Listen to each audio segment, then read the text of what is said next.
Good evening, everyone. Welcome to the City of Hartford City Council Planning, Economic Development, and Housing Committee. We meet every first Wednesday of each month. You can view us live on Frontier at channel 96 and also at Comcast.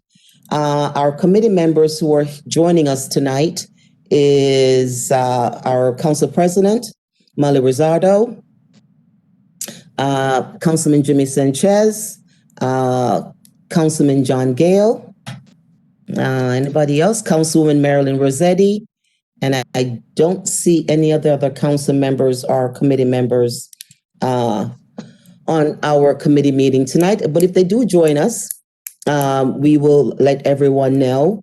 We have two items on our agenda tonight. The first item was on our October 26th council meeting. It had a public hearing on November 16th. It is a proposed ordinance amending Chapter 22, Article 2, Division 5 to the increased commercial non-residential parking lot license fees and to add commercial non-residential parking garages to the licensing requirement of the City of Hartford Municipal Code. Where we're going to start tonight is we're going to ask Councilman John Gayle to explain to the audience and to everyone a little bit about the ordinance, the amended ordinance. And then we also have with us Mingo Gomes, who is the director of the Hartford Parking Authority. And I'm hoping maybe John Torellis will join us.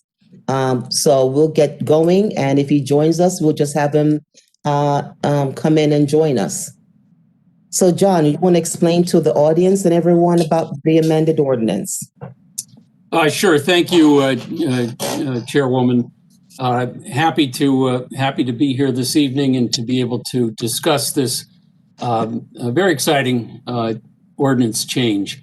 The City of Hartford, since at least 2002, and probably for a fair amount of time before that, has had a parking lot registration ordinance that requires that operators of certain parking lots within the City of Hartford must register with licenses and inspections, I believe, and pay an annual permit fee. The last time that those permit fees were updated, I believe, was in 2002. So that's some 18 years ago. And the existing ordinance, if I'm not mistaken, covers only surface parking lots, did not cover structured parking lots, so parking garages. It covered surface parking lots. And I believe that from our L&I director, we were told that there are somewhere between 20 and 30, and I could be wrong about the exact number, but that's an approximate amount of registrants, people who have parking lots who have registered with the city. And the net income to the city from these registrations currently is somewhere, again, don't hold me to these numbers, but I think I have the order of magnitude correctly. I think the revenue that we're getting is somewhere shy of $30,000 a year, might be $29,000 a year in revenue. It shows up in our revenue projections at budget time. So what we have, and Tony Chirolis, who was present at the last meeting of this committee, provided us with some fairly dramatic graphing that's been done by, among others, this Professor Norman Garrick out at UConn, who has tracked the amount of parking lots that have come into existence in the City of Hartford over the years. And there's been just a real dramatic increase in the number of parking lots that have developed, particularly in the downtown area. And we also have a fair amount of studies that indicate that parking lots in a downtown area are not terribly helpful, that they actually deter commercial development and they're not, they don't aid in commercial development, but they detract from it or they deter it. And so there's, for a lot of different reasons, there's some concern among this council, and I would note that the ordinance that's in front of us has been co-sponsored by all 9 council members. So not often that we have all 9 of us co-sponsoring something, but this ordinance has been co-sponsored. And what this ordinance seeks to do is to update our existing ordinance by addressing some of the things that I just mentioned. So first of all, it will address parking garages. So if you're a commercial parking garage, you will now be subject to this ordinance. It will secondly increase those fees that have not been increased for 18 years. The increased fees will amount to approximately 25 cents a day per parking space. So I think we did the math on the basis of 5 days a week, 50 weeks a year. If you were a commuter paying monthly parking in the city of Hartford, it would increase your bill by $62.50 in the course of a year. So the thought is that parking lot operators are probably going to pass these increases right on to the folks that are paying for parking, and this increase will be a rather modest increase. So we will both increase the number of parking lots that are subject to this and increase the fees as well. I don't know that we've had the ability yet to come up with specific dollar sums that this ordinance is likely to generate, in part because I don't know that we've been able to determine how many parking spaces there actually are that are going to be covered. It does continue to have a dual fee structure.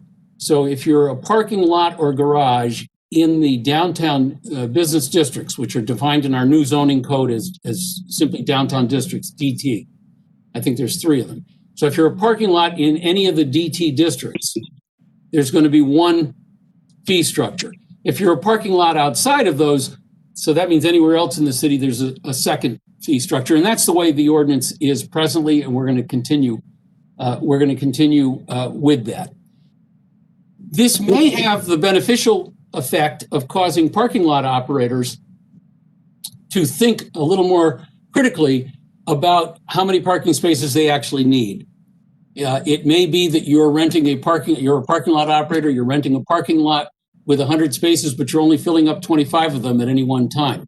And you've got 3/4 of your lot sitting empty. It may be that you will attempt to readjust your lease with your landlord to say, look, I only need half of this lot, and this will now free up land for development. And part of the theory that goes into increasing these fees is that the city of Hartford spends an enormous amount of money developing infrastructure. It's what cities do. We build the roads, we build the sidewalks, we maintain all of these things for the utilities that are provided underground, in many cases downtown.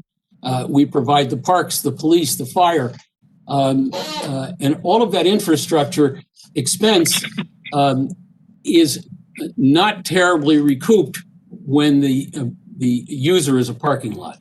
And so this is an attempt to recoup as well, a very modest sum, mind you. I mean, these are still, at the end of the day, as I said, 1/4 parking space per day is still a modest fee. However, the other thing that's built into this ordinance is a projection so that parking lot operators know where the city's headed 5 years from now and where the city's headed 10 years from now. The thought process being that since we believe that this is the highest and best use of land, there will be increases in these parking fees designed to make more efficient use of land.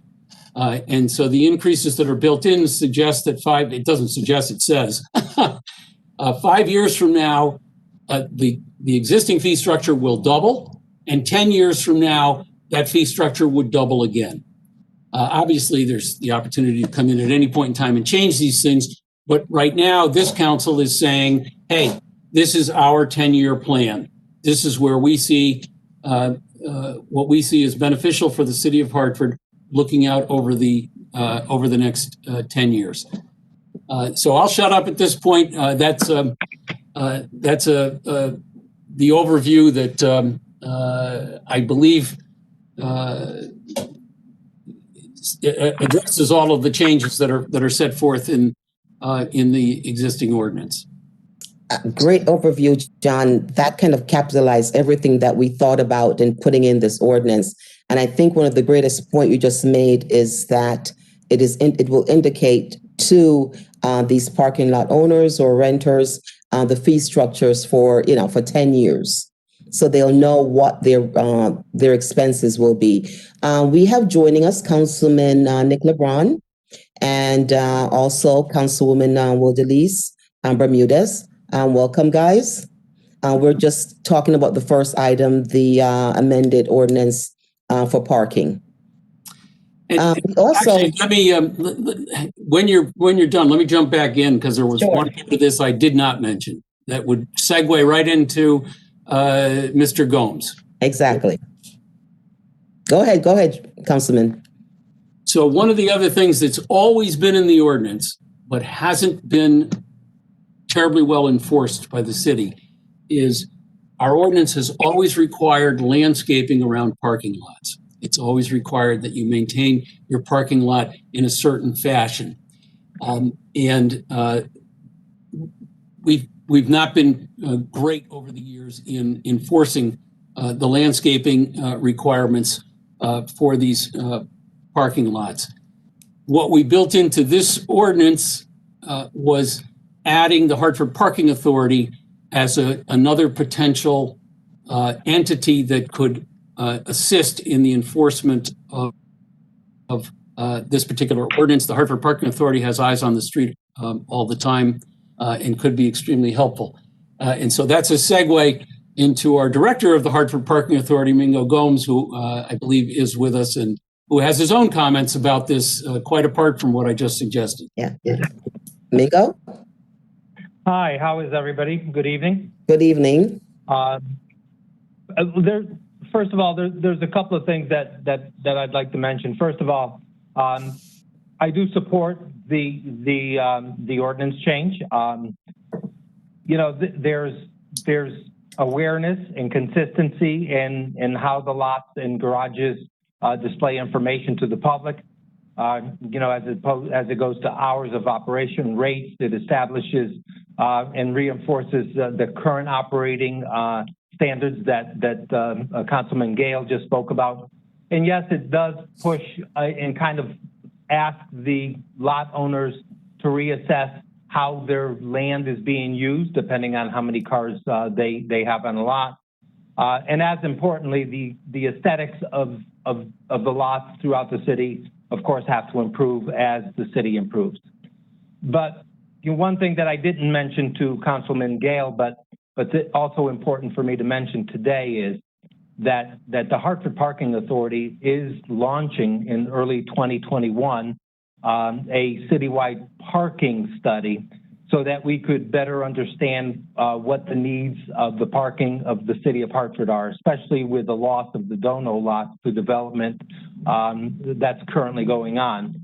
I just wanted to say both that I am very supportive of the consistency in how this approach is, but I also wanted to also share that we do have an important, and I failed to mention this earlier to Councilman Gayle, is that we do have a parking study that's being launched, and I honestly believe that the information that's coming out of that study may, after rereading the ordinance, may change some of the things that the city wants to do with this ordinance. It may adjust it, it may add to it, it may increase it. I'm not sure what that means, but we're going to be spending probably $100,000 January, February of 2021 to do that study. And I would be remiss if I didn't mention that. But as far as the language within the ordinance that is before us, I do believe that we've been laxed on landscaping, on lighting. We've been laxed on displays, information. We've been laxed on how parking on the street is adjacent to some of the entrances and exits are being managed. And I do believe that the Hartford Parking Authority has a place in this. And I do believe that the future of the city, some of this, the ordinance changes do apply. But that's, I guess, what I wanted to say today. Great. Thank you, Mingo. Could you hold on? We've got some questions. Councilwoman Bermudez. Thank you so much for being on the meeting tonight.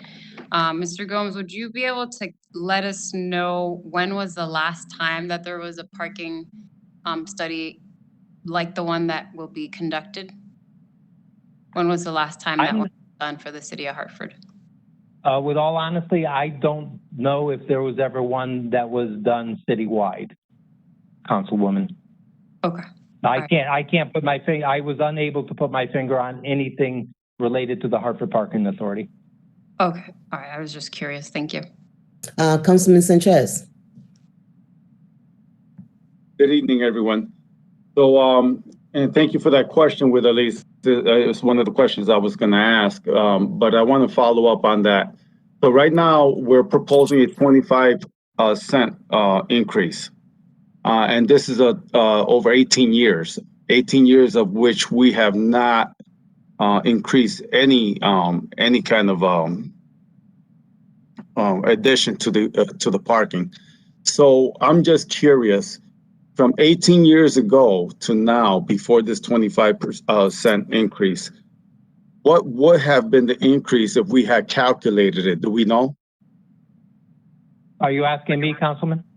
I'm asking you, or Councilman Gayle, or anyone that can have, that has an answer for that.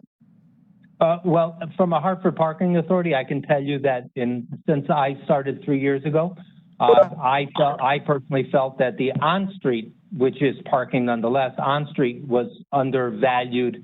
And we, from a Hartford Parking Authority, have increased on-street rates in downtown. And I think last year we also increased our monthly parking in lots because I believed that it was undervalued. So that's my answer from the assets that the city owns. And to your answer, are we par with other major cities in the state? I think that from my study that I did when we did our parking rate study downtown from the on-street, we were just shy of when we implemented the increase. We were on par to some of our neighboring towns, and we were still under some of the major cities in the state of Connecticut. So then my question will go towards the open parking lots then and the garages. So right now, my understanding is that we're not close to where we should be after 18 years. And this also goes to Councilman Gayle or Mr. Bear, if he may have the answer. Anyone? I don't have any specific answers for you. I was just looking at different things. The cost of living is one way to measure things, but of course there are some costs that don't track the cost of living. There, health costs, for instance, have risen higher than the cost of living, but gasoline prices have gone down or not risen as fast as cost of living. But I just looked at the Social Security cost of living adjustments going from 2004 to present. It's kind of hard to say, but it's not clear. I can't really tell because it just goes from year to year to year as to the increases. It looks like over the course of the last 20 years, there's been some 25% increase, perhaps in Social Security payments, perhaps more than that. looking at this. One thing for everyone to know, it's not a 25 cent increase here. It's an increase. The current fee structure is about 3 to 4 cents per parking space. So it's really more like about a 21 cent increase, 21 maybe to 22 cent increase, resulting in about 25 cents. So it is safe to say that, and through you, Chair, it is safe to say that the owners of these parking lots and garages had an extremely significant savings over 18 years. So this nominal fee is really is a drop in the bucket to the comparison of their savings. I'm just curious as to that. Is this a sufficient increase or not, or is it just a start? And should we create an increment rather than 10 years every 2 years, so that we can adjust it to where it's appropriate? My response would be that we can always come back and take a second look. And I think our Hartford Parking Authority Executive Director has suggested that there might be a very good reason to come back and take a second look at the ordinance.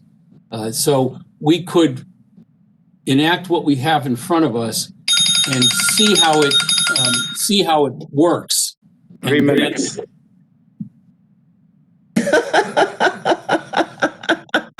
I'm done. I'm just kidding. Hey, Councilman Gayle, are you timing your own self? The public isn't going to know what we're doing here, You but take your timekeeping very seriously. I'm sorry. Really? It's time his own self. That's awesome. I got to turn these devices. I got too many devices around me to keep going. This is the Zoom. This is the issue with WebEx and Zoom. But anyway, Councilman, we built in a 5-year increment. We could certainly come back a year from now and change that to 2 years. Probably a better time to come back and look at this is after that parking studies come out and everybody's had a chance to see what it means for parking in Hartford. And by that time, we will also have had some experience with the existing changes and see what that means, whether parking lot operators are working, have incorporated that successfully or not at that point. Thank you. I have to agree with you, John. I did not know that the Parking Authority was beginning a really great study. And they're investing a lot of money in doing so. So waiting until the 2021, when they're finished with their study, I think that'd be great. But just the beginning of that, we have not looked at this over the last 18 years, is an opportunity to actually start. It's a beginning. And, we have to start somewhere. And, and maybe when the study comes back, we have to look back again at this ordinance and adjust it to the parking study. But as one of the things John mentioned, Gayle mentioned, was the beautification of these lots. If you drive down Main Street, you look at the parking lots, and I did not know they needed landscaping around the area just to make it look, presentable to someone coming into our city. So I think just small things like that, and some organization like the Parking Authority actually going in and making sure this is being done. I think this is a great beginning. John, I want to thank you so very much, for bringing this to my attention.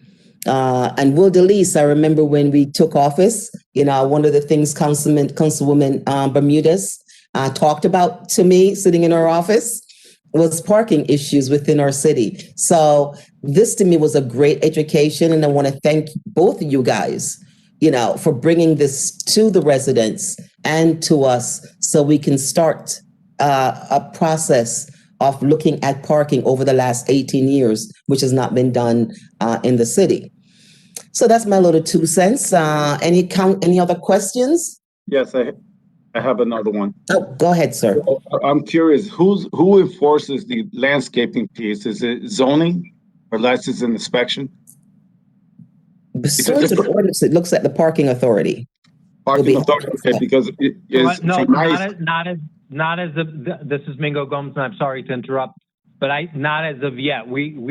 I guess the ordinance is also including us as future enforcement as another set of eyes, but we haven't been part of the enforcement as of this time.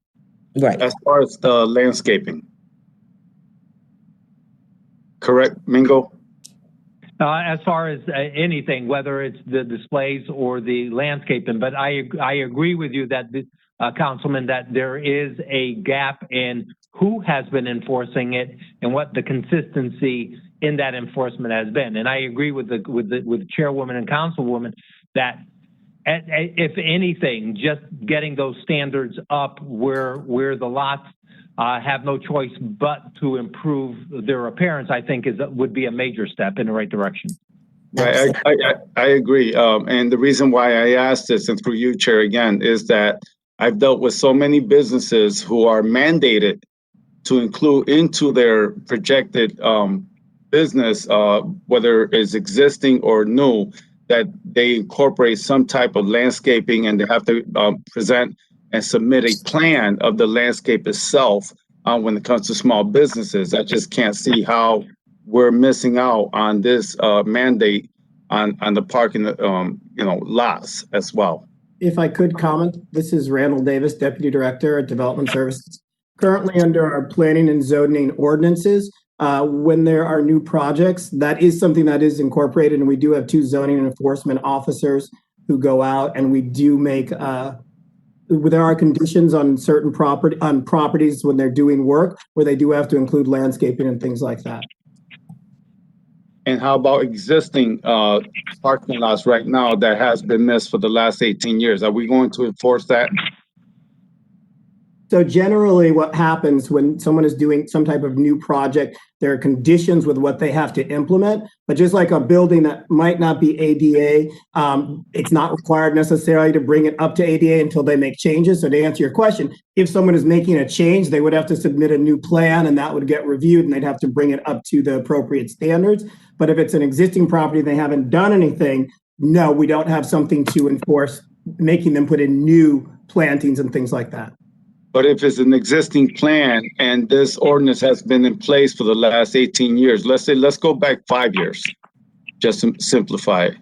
If it was 5 years and they were supposed to implement the landscape and it has not been done, can go back and enforce it, correct? Yes, we can, and we have done that even in the time that I've been here. Okay, thank you. Okay. Randall, I do need to apologize. I didn't know that you had joined us. Mr. Davis is the Deputy Director of our Development Service Department. And I also am amiss to make sure that everyone knows that we also have someone from the Corporation Counsel's Office, Attorney Richard Velasco. So, Attorney, thank you very much for joining us and supporting the Planning, Economic Development, Housing Committee. My pleasure. Okay, any questions, any more comments? Seeing none. Oh, okay, Councilman Sanchez. I'd like to make a motion to send it to council favorably. Second. We have a motion and it's been second. Any comments, questions? In favor of this motion to send it to council favorably? Aye. Aye. Aye. Great. Thank you so very much. All the ayes, all the members of the committee has voted, and we will be sending this amended ordinance back to the next city council meeting with a favorable recommendation for this to be passed. Okay, great. Thank you, guys. We've got one last item on the agenda, and that is a communication from Mayor Bronin with the accompanying resolution concerning a proposed cooperation agreement with the Hartford Housing Authority that will transfer ownership of the land under the former Westbrook Village and Bowes Park Hartford Housing Authority with a voluntary pilot program. And this was on the council agenda, number 19 on at our November 23rd council meeting. Representing the Hartford Housing Authority, we have their general counsel, attorney Ben Bear. Is he still with us? Yep, I'm here. Right. And I'm not sure if Alicia Obbs was going to be joining us. I'm on the line. Oh, great. Thank you so very much. And we also have someone from our housing division. I can't see who, just says City of Hartford Housing. Oh, okay. Mr. Matthews is on our at our committee meeting. Also, we have Amy Chambers, Director of our zoning division of the Planning and Economic Development Department. Am I missing anyone? I think so. Attorney Beer, could you walk us through and tell us a little bit about this resolution that is in our committee? Sure. So I think the easiest way to do it is to kind of walk through the history of the arrangement between the city and the housing authority. In the late 30s, the federal Congress passed the Federal Housing Act. It allowed the creation of housing authorities and federally funded low-income public housing. The city of Hartford was an early adopter on creating a housing authority. And once it did, the housing authority started building developments under the federal program and federal subsidy. As the developments came online, the housing authority entered into cooperation agreements with the city that kind of defined the relationship between the two parties. Those agreements, there's about 17 or 18 of them. They started in 1938-39. They go up through the mid to late 60s. As you would imagine, over the years, they're not all the same. They don't necessarily refer to developments that are around anymore or that look like the developments that they are now. And so our original project here was to update and consolidate all of the cooperation agreements to make it easier for the city and for the housing authority to know exactly what the relationship was. Outside of those federally funded programs, there are two remaining large state development programs. Those were Westbrook Village and Bulls Park. As you all know, both of those are fully demolished and they're being redeveloped. And so those were also included in the original cooperation agreements. Sort of the last group of properties that you have are a few properties that are administrative, like our warehouse, our administrative offices, and a few vacant lots.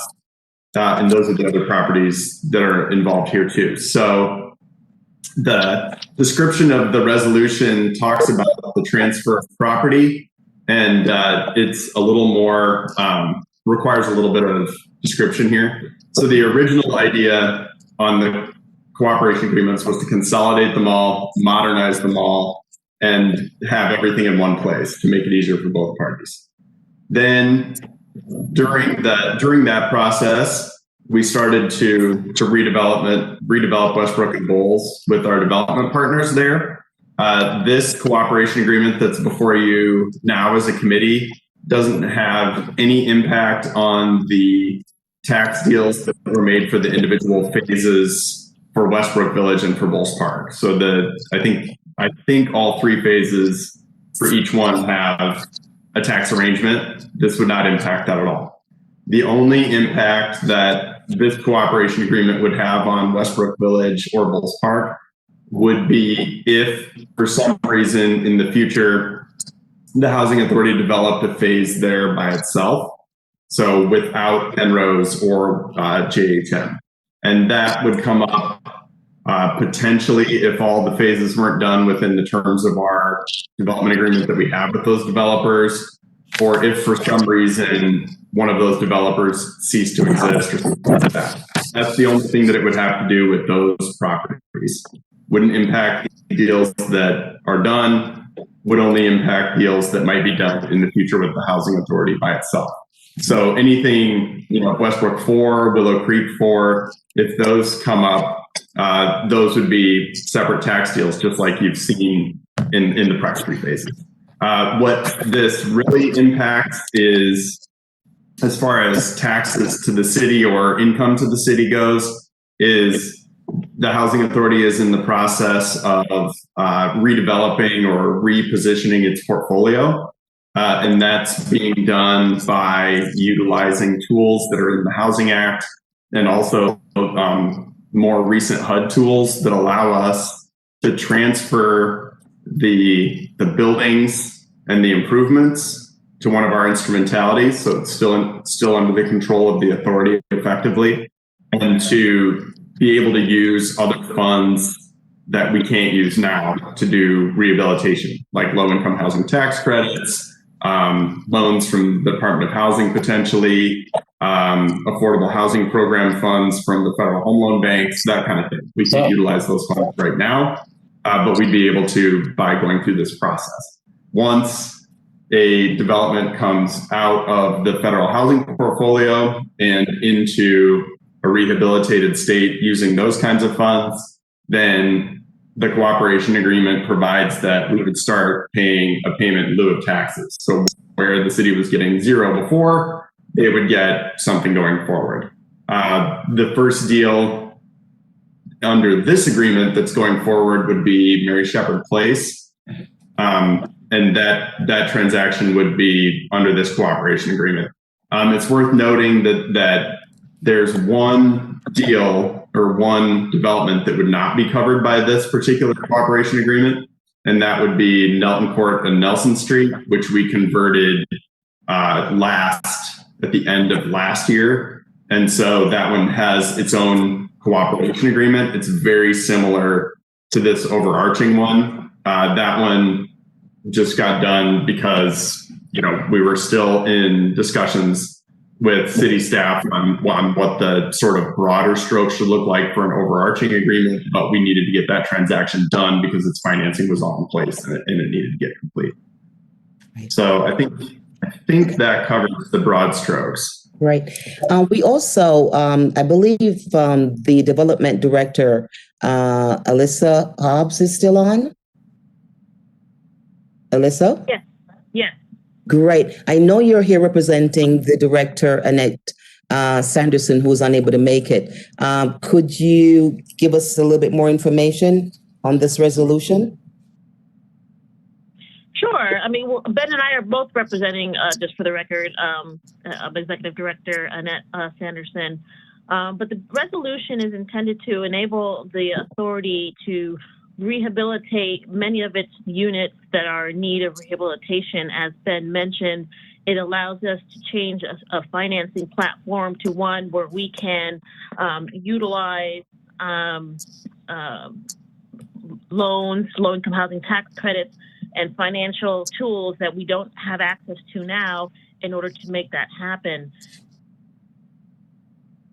As an example, we are embarking on a large rehabilitation project, as Ben mentioned, which includes 163 units in the North End that relies on certain finances for us to make it happen. And as you know, taxes are a huge component of operating expenses, and the higher the operating expenses, the lower the ability to access financing in the private market in order to make those rehabilitation projects go forward.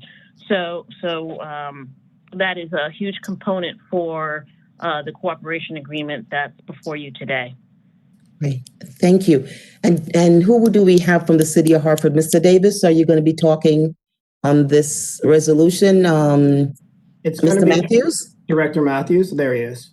Thank you very much, sir. Yeah, I can say a few words. I'd just like to echo what some of my Housing Authority colleagues mentioned. I'd like to thank the Housing Authority for being such great partners in the affordable housing space and being shrewd and fair negotiators as it relates to this cooperation agreement.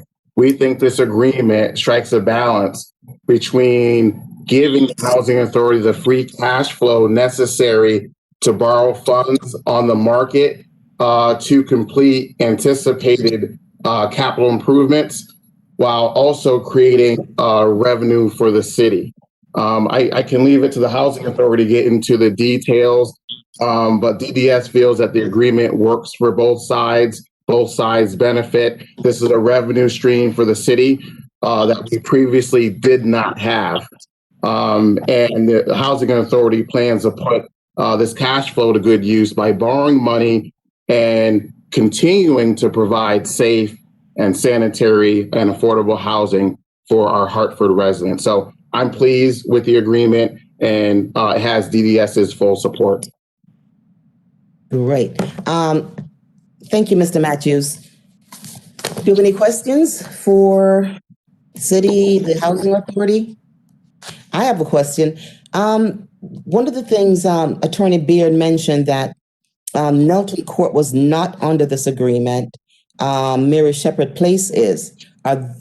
Because the looking at the resolution, it only mentioned Westbrook Village and surrounding Bowes Park and several parcel of vacant land. So could you explain to me how Mary Shepherd Place is under this agreement? I don't understand that part. Sure. So the description of because it's kind of a bigger agreement, I think the description maybe doesn't quite do the agreement justice, but the resolution does.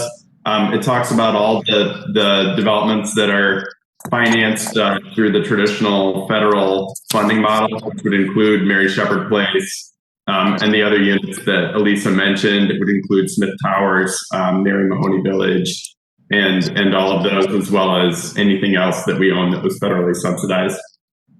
Okay, because the resolution only mentioned Overlook Development Corporation and then the Connecticut Housing Development Corporation.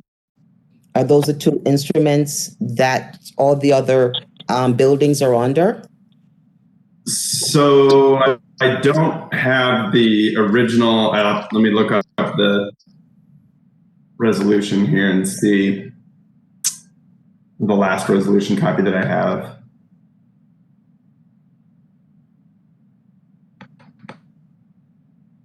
And while you're looking up that, to Sure. Mr. Matthews, pursuant to the resolution, it's the pallet is about 500 to 900 per unit. What is the estimated revenue the city will be receiving? So I can work that out right now. And Hobbs, Ms. Hobbs, we have about 153 units, Ms. Hobbs, that are subject to this agreement. For the immediately following rehabilitation project, yes. Correct. So under this cooperation agreement allows the authority to place under this agreement future units. So in its entirety, this portfolio under this cooperation agreement could equal 153 units, correct? Or is it 163?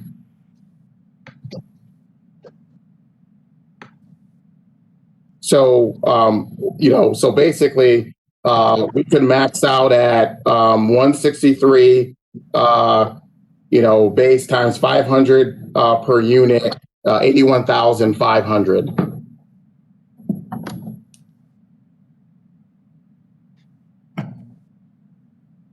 And then as looking also at the pallet payment, the escalation of it is a 2% annually. Is a 2% annually on top of the 500 to 900 per unit? Right. We put in a 2% escalator to allow for small, modest increases in taxes to stay in line with the possibility of the grand list increasing. And that really goes to Councilman Sanchez's point on the parking authority ordinance. Okay, right. Great. And then it also asks, says the city has the right to audit your financial records. I mean, I think it's wonderful and great that the city's looking to make sure that, that we're in agreement with the pilot program. But who in the city will be doing so? Is that the Development Service Department? Right. It could be staff and development services. We could actually hire a consultant to look at those numbers. I think we insisted upon that because if you read the agreement carefully, the housing authority does reserve the right to petition the city when they feel that a $500 per unit pilot payment is a burden. And so in those instances, we want to make sure that that burden, no offense, is a real burden. We're talking about revenue for the city. We've agreed to have, in cases like that, an independent accounting firm or party put together numbers to demonstrate, in fact, that the housing authority cannot afford at least a $500 per unit payment.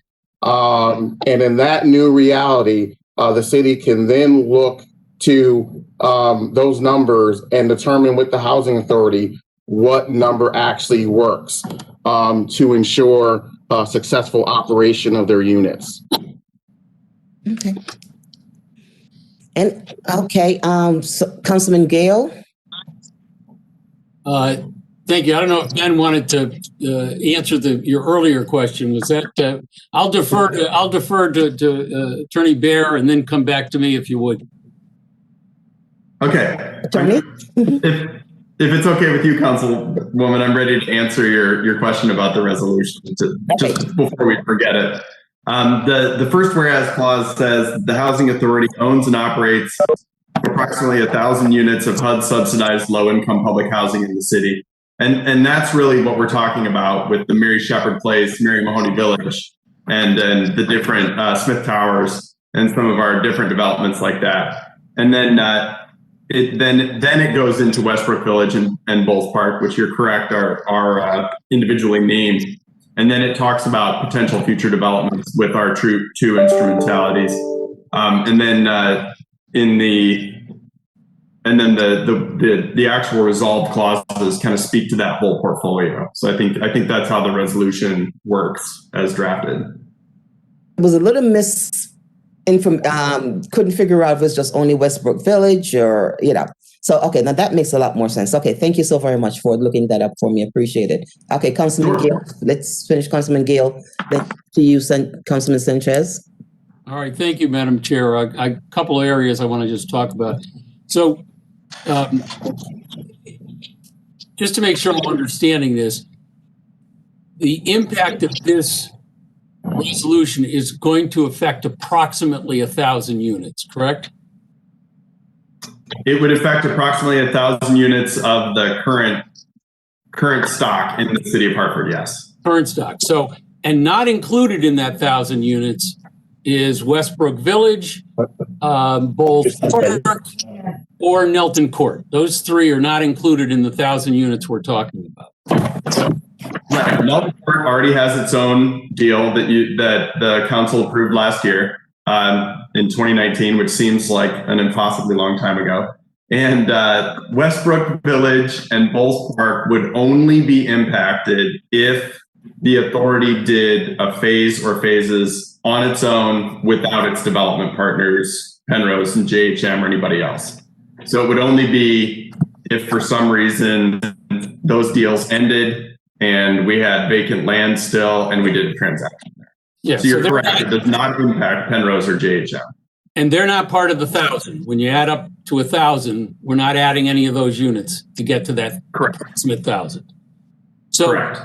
And currently, the current plans call for about 163 units will be the first units impacted. But if over time, all 1,000 units were impacted, and if we just use the lowest suggested number of $500 per year, this would ultimately result in $500,000 a year of new taxes or new revenue. It's not they're pilot payments, but 500 times 1,000 units, back of the envelope, as Councilman LeBron says, this would be approximately $500,000 of new revenue to the city of Hartford. Do I have that correct? Yes, you have that correct. And Nelton Court is already paying, I can't remember the number off my top of my head, but you approved a pilot last year too, and they're already, or I guess their first payment would be due coming up. So. Well, I mean, this is, nobody wants to look a gift horse in the mouth. So this seems like a wonderful thing. So, and I'm trying to understand how it comes about that we're going to get this seeming, I don't want to call it a gift. So there must be something more to it. And in looking at the resolution, I read that what we're doing is we're changing from, and this is what I want you to comment on and explain to us, if you can. We're going from a traditional HUD subsidy model. So I guess we need to know, what is a traditional HUD subsidy model? And then what we're moving to is an ownership, operation, and development model. So could you kind of give us what those two models are and what it means to move from one to the other? Thank you. So under the traditional model, HUD provides two streams of funding. One is what's supposed to be an operational stream. That's supposed to help out with with tenant rent. That's supposed to provide enough money to provide your basic operations. So if you imagine your home, that would be like keeping the heat on, maybe replacing some light bulbs and that kind of thing, right? Paying your mortgage, that kind of thing. And then the other stream of funding that is provided is the capital fund. And the capital fund, if you want to imagine your house again, or your condo association or your apartment building, is the fund that pays for things like a new roof or a new driveway or a new physical plant because your furnace completely died or something like that. So the issue with the traditional funding model is that it's subject to appropriation risk by Congress. So Congress says, okay, so we said that you need $1 per unit for operating and you need $1 per unit for capital. We're going to give you 73 cents a piece. So, obviously that doesn't work in the long term because you end up falling behind. And so what HUD has done in the last few years, instead of funding all that back money to make everything right, is they've said, okay, we're going to allow you, because under the traditional model, you can't use any money that you don't get from HUD to, in general terms, to make your properties better. So you can't borrow money from DOH to replace a roof. You can't go out and get low-income housing tax credits to make a traditional property, rehabilitated or anything like that. So what they've said is we're going to allow you to move your properties from the purely HUD model into, and there are a couple of different models that they have depending on the property. And what that does is it consolidates the stream of financing to generally just to rent, but it also allows for you to access private capital that you couldn't access before. So that's where you might be able to use, like Elisa mentioned, we can use low-income housing tax credits. We're looking at potential DOH financing and some other vehicles that we didn't have access to in the past to create the funding streams to provide for rehabilitation. The other thing that it does is it allows a little bit more, not a lot.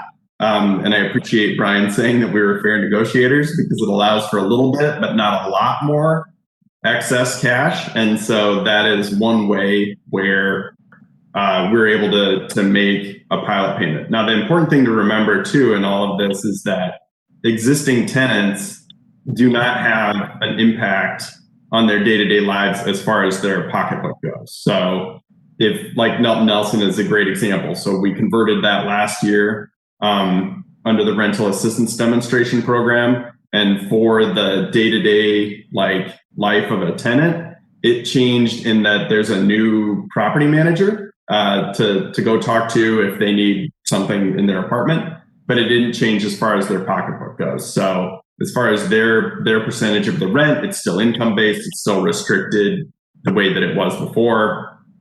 And so, it's not a thing where you have folks moving in and displacing folks that need housing, but it does change the finances a little bit. Thank you.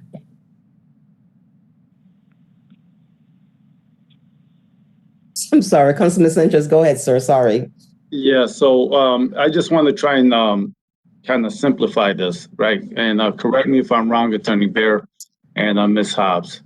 So the way I see it is that the Hartford Housing Authority owns certain pieces of land and development.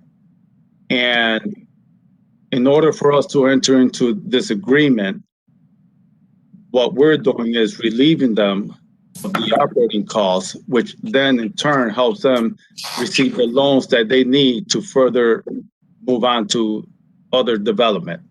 And at the same breath, is assisting us and offering us a pilot program for that support, which is not a gift, but it's a partnership. Am I right? That's as simple as I want to put it. Because now, you know, the Hartford Housing Authority at this moment does not pay us anything as far as tax revenue. Right. But by transferring this property to the developers, now the pilot kicks in, and now we're putting some of that land onto the grant list. Right. Right. And to get the financing that we need through any of the vehicles I mentioned, we have to have, you know, some kind of a tax or pilot agreement hammered out with the city. And so, yes. And the other thing, as far as these properties go, like Nelton Nelson, we did ourselves. There wasn't a private developer involved. Mary Shepherd, we're anticipating will go the same way. So we would have a general contractor involved, obviously, because we don't have a construction company. But it would be the housing authority one of our instrumentalities would be doing management and everything else, or that's what we anticipate. That's what we're certainly shooting for. Great. Any other questions? Great.